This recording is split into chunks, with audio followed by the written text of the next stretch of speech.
News studio live में आपका स्वागत है। ग्राम पंचायत राज बली गांव से मुखिया पद हेतु उम्मीदवार मधु देवी, जिनका चुनाव चिन्ह ढोलक छाप है। निवेदक एवं सामाजिक कार्यकर्ता राजेश राय परिचय देंगे।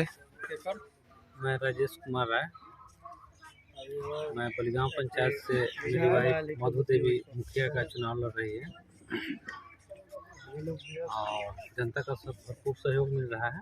चुनाव चिन्ह क्या है सर? चुनाव चिन्ह हमारा ढोलक छाप है। क्रमांक ईवीएम के क्रमांक 2 पर मिला है और इस पंचायत में बहुत कहा जाए कि इस पंचायत का बाहर में नाम इतना बदनाम हुआ है यहाँ मुखिया की वजह से कि वो हवस का पुजारी है। नाम लेने में भी बलीगांव में, यहाँ हम बलीगांव पंचायत के हैं, बाहर में सर्विंदी आदमी महसूस कर रहा है। इसमें पहचान नाम का चीज़ नहीं है कि कौन हमारा बहन है, कौन हमारा भतीजी है, कौन हमारा चाची है, ये तो है नहीं। रहा बात काम का, जितना जो ये काम कराए हैं सब में बहुत गड़बड़ काम हुआ है। 2019 में रोड ढलवाना था लतरहिया वार्ड नंबर 12 मलहटोली का। जब देखा कि अब हम पकड़े जाएंगे तब वहीं 2021 के नवंबर में उस रोड को, उस गली को ढलाया गया है। वो भी जैसे तैसे उसको भसाया गया है ताकि हमारे ऊपर एफआईआर ना हो। 14 नंबर वार्ड पड़ता है बांध के पूरब, नदी के पूरब है उस पार। वहाँ पे रोटरी से जोतवा करके, वहाँ अभी तक सड़क उड़क का निर्माण हुआ नहीं है। जो निर्माण था उसको खेत को रोटरी से जोतवा करके और उस पर पैसा उठा लिया गया है। एक पुल बनना था, पुल 2018 से पास है लेकिन अभी तक पुल बना ही नहीं है। सिर्फ ढलाई अभी उसका अधूरा है, जिसके लिए वो लोगों को नाव से आने जाने को पड़ रहा है। अभी नल जल में काम हुआ है तो ऐसा 50% अभी है घर की जहाँ तक पानी नहीं पहुँचा है। 50% घर में पानी नहीं पहुँचा है। यहाँ नल जल का कोई सरकार जो दिया 7 निश्चय, उसमें यहाँ बलीगांव पंचायत में 50% आदमी तक पानी नहीं पहुँचा है। पाइप बिछा ही नहीं है। 7 नंबर में तो अभी तो नल से पानी चला ही नहीं, ये घर तक पहुँचे। तो बहुत इनके पास जो भी किए हैं पहचान करके, चिन्ह करके, एक आदमी का 10-10 इंदिरावास हुआ है जिसका पहले से पक्का का घर है। जो गरीब है, झोपड़ी में है, वो आज ऐसा ही है। जिसको इंदिरावास 10 ठो मिला है वो अपना पैसा उठा कर रखा, उनको कमीशन लिए। जो भी 1 आध 2 या 10 गरीब का हुआ है जिसमें से 20,000 25,000 कमीशन लिए। पेंशन जो आया था कि जिसका 60 वर्ष से कम उम्र हो उसको हटाना है। ये जो 85 वर्ष का है वो वोट देने लायक नहीं है, चाहे हमारा बात नहीं मान रहा है, उसका वृद्धा पेंशन काट दिया गया है। 75% आदमी को बलीगांव पंचायत में वृद्धा पेंशन कट गया है, जो कि आज वो वृद्धा पेंशन से वो अपना दवा दारू का काम चलाता था, जो आज मरने पर बेहाल हो गया है। यहाँ पे जितना जो विधवा है, जवान में ही विधवा हो गया, उसको बनना चाहिए था। 4 साल 5 साल से वो भटक रही है वो औरत। कोई बूझ देखने वाला नहीं है। जिसको पूरा ज़मीन है उसको कहीं कहीं राशन कार्ड मिल भी गया है। जो साहब जो कमाता है और खा रहा है उसको अभी तक जो राशन वाला काम नहीं हुआ है।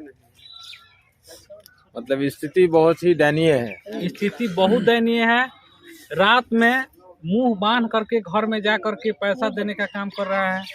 यहाँ किसी तरह से हम जनता को बहला करके वोट ले लें। बहुत जगह से तिरस्कार भी हुआ है लेकिन उसका कोई प्रभाव नहीं है। उसको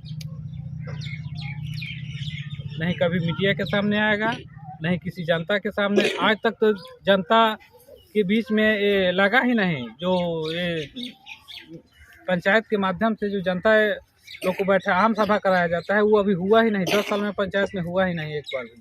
सिर्फ रजिस्टर लेकर के और 10 आदमी का नाम, 50 आदमी का नाम गांव से चुन करके अंगूठा का निशान ले लेना है या दस्तखत कर लेना है। अब आप ये बताइए सर कि जनता अगर आपको चुनती है तो क्या आप इस परंपरा को तोड़ेंगे?